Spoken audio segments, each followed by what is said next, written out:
Okay, so how to conduct research? I'm just going to give you an overview about our methodology and how we follow in like getting to the finish line, but I'll go in greater detail. Okay. So basically, I'm going to teach you how to write a research paper in 5 steps.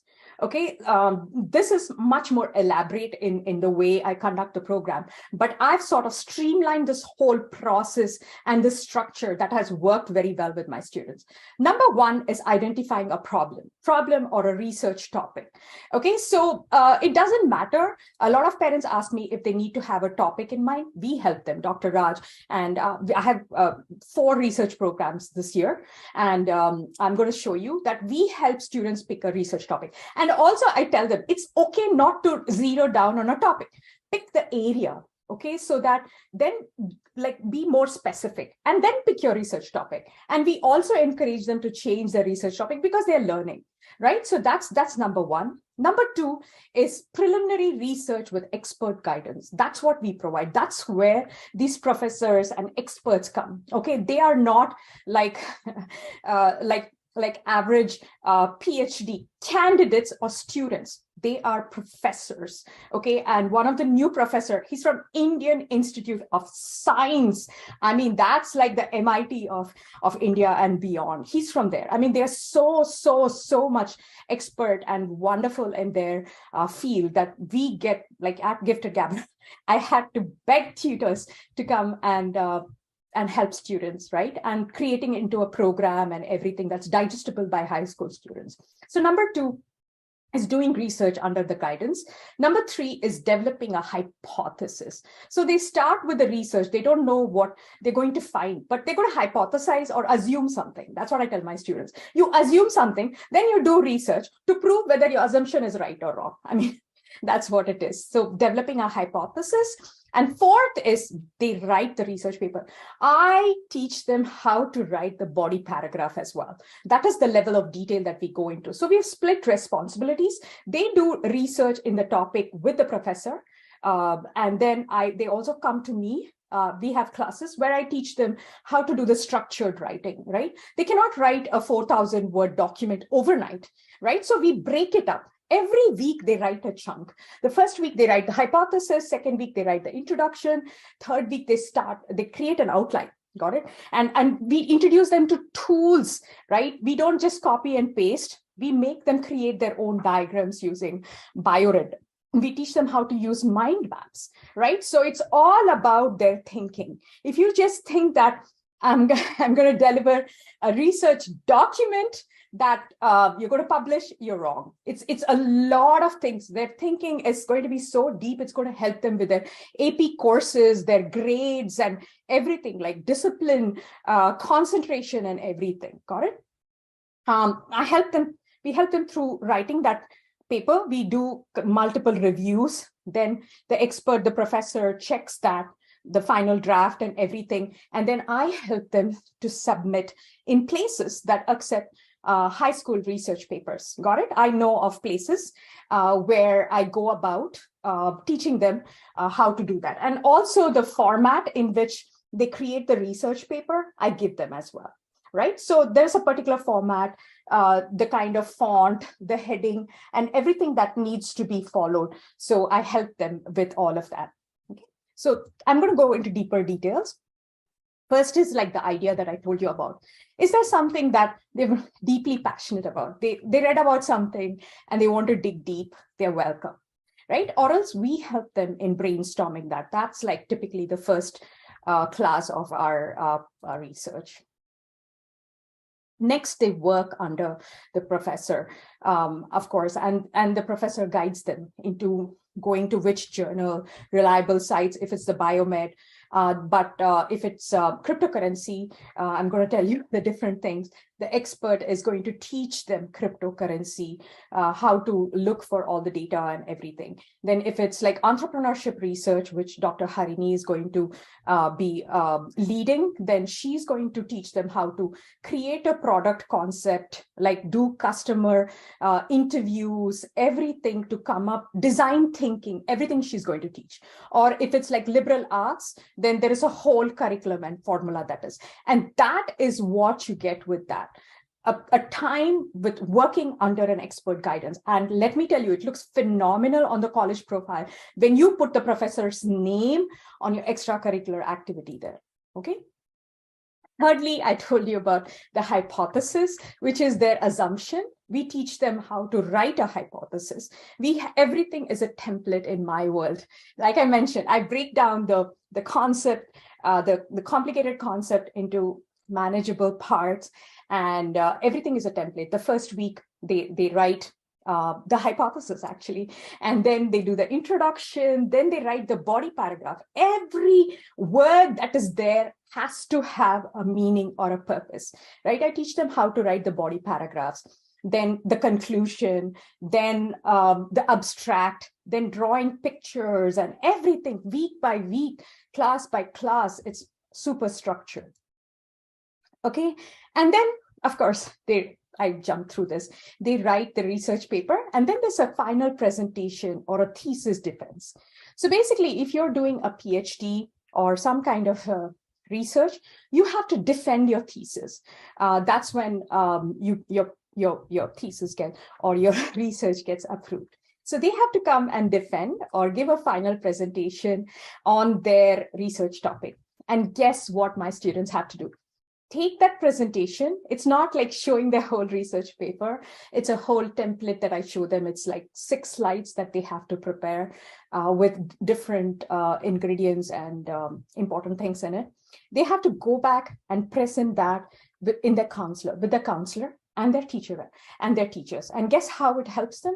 It helps them with recommendations.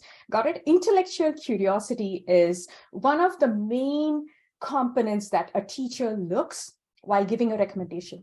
And this presentation is going to show them. And the counselor, right? So this is how we build a program. It's just not one purpose that we're trying to fulfill.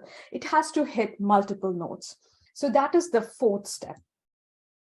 And the 5th step is submitting for publishing, which is, it's very laborious. It takes time. We sort of help them. I help them. There are different journals that are there where they can submit it, like my students have submitted. So I teach them how to go about submitting it. And also, it's a peer review process. Publishing a paper means there is somebody else who's going to review your research paper. Multiple people, 4 or 5 people are going to look at your research, look at them critically, and then approve it. That whole approval process is extremely, extremely rigorous and complicated. And that is the reason why your research paper has to be deep. Okay, it has to have a lot of details. You cannot have fluff or use shortcut to do that. So we make sure that your research paper is ready to be accepted, right? And also we teach them how to respond. There are a lot of times when they ask for queries, right? Why is your research paper like this? How did you arrive at this data? For example, we teach them how to navigate through the whole process. Okay, so those are the 5 steps. Okay, questions. Okay, please type them. Okay, so now I have a question for you. Thumbs up or thumbs down? How do you feel now about the research paper? Do you think that it's manageable? Show me some love. What are your thoughts about it? Do you feel like research is something that is doable, that is achievable? Yeah.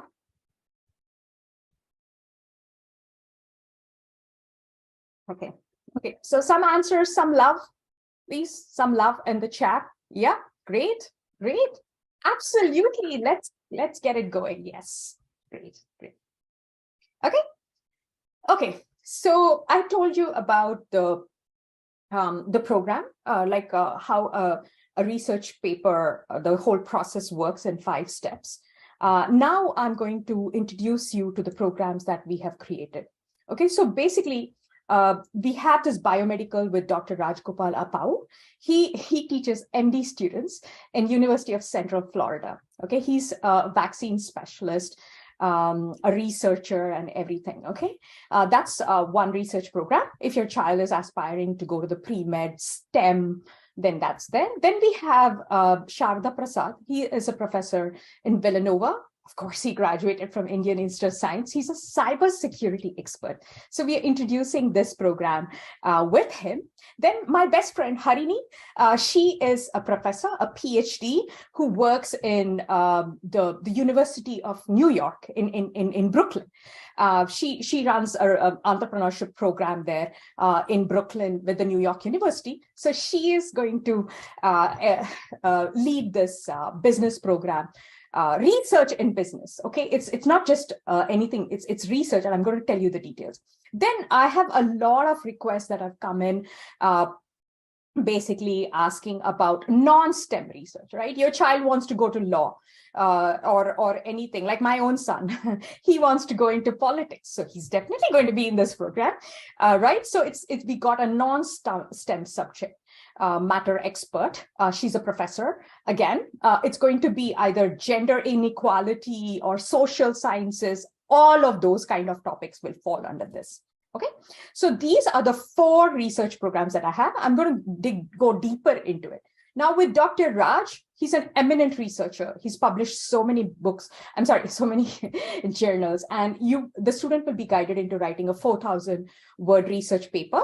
And majors are basically the pre-med track, the STEM related, if you're going there, because for the BSMD pre-med programs, research is #1 thing that they look at. And doing research under a professor is like a feather in your cap, okay? Next, we have with cybersecurity, it's with Dr. Sharada Prasad. He's a professor in Villanova, I live in Pennsylvania, Villanova, and he teaches cybersecurity there. He's done a lot of research.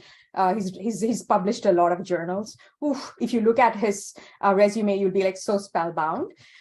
So students who are aspiring to go into the computer science field or want to pick cybersecurity as a major, I had a student who got into cybersecurity in Virginia Tech. Okay, so it's like that. It looks exceptionally good and deep that you've gone into this topic and you've picked it, okay? So colleges are not looking for a cure for cancer, but they're looking for intent. What did you do? Did you go learn something new and push yourself outside the comfort zone? That's what they're looking for, and that's what we offer here. And we bring the best passionate teachers in the world, okay? So that's cybersecurity. Then we have research with Dr. Harini Mittal, right? So they're going to develop a product concept. When you join the waitlist, there are more details on that. It's all there. We will be creating more details about the lesson plan, the modules, everything. When we launch it, you'll get all the details. So basically, she's going to teach students into how to develop a product concepts, how to go and get customer reviews on that, right? How to write a concept, the design thinking process she's going to teach. And then the student will be offered a real internship with a real company, because that's how you go and apply your knowledge. And if you're applying for the business major, especially Ross Business School in UMich, they ask for a business plan. Got it? If you're putting a major, and you can't just say you did a business plan without having worked with a real business. And my students who apply for business majors in my counseling program, I place them in companies. I give them the business plan template, and I make them create it with the business owners, right? So this is something that you will get with this, because it's so important to apply your knowledge there. So who are the students who can join or who are interested? Ones that are going to apply for a business major, economics, finance, and everything, right? So you show that you worked with a professor and you show them what product that you created. You know, it's so important that you about research that you will write about it in your supplemental essays that you submit to colleges. Then it is an extracurricular activity in the activities list. Got it? So that's how important research is. And the fourth one is with liberal arts with Dr. Jennifer. Okay, she's an amazing liberal arts arts and literature professor. So students can pick non-STEM related topics, and she's going to guide them, be it humanities, social sciences, and everything, and we will help them submit for publication. Okay, so these are the 4 programs. I'm just going to recap how the research is done. It's the same concept that we use for most of the research programs and creating the research paper. We have a specific template that has been very successful in getting accepted for publications, and that is what we will use throughout the research program. Okay, so now show me some love. I need to hear from you. Do you think that a structured program will help your children, right? Do you think that a structured program is the key to success in research? Please, I need to hear from you. What are your thoughts about it? Yeah, yes, I hear a lot of yes. Oh, so amazing, you guys. I had to drink a lot of coffee to stay awake, but you guys are doing awesome. And that's what I'm trying to bring here. You cannot just have a loose program and say you're going to achieve it. It needs to be tethered. And this generation, they are supremely intelligent, but what they lack is the attention span, the concentration. It's a very distracted generation, right? So how do you make them productive? By providing them a rock solid structure. Of course, they can bring in their flavor of it, but a structure is what is extremely important for them, right? You tell them that, hey, today I'm going to teach you about introduction, and the output is I need to see you submit the homework. I mean, I'm very strict. Got it? So they'll have a homework and they'll have to write that introduction. So that is how we chunk it out. You get it? It's like a huge thing, a big rock. We've chunked it. So today you write introduction. After the next class you come, you start writing the body. And I tell them that it's not a complete document. You're going to have it in bits and pieces all over the place.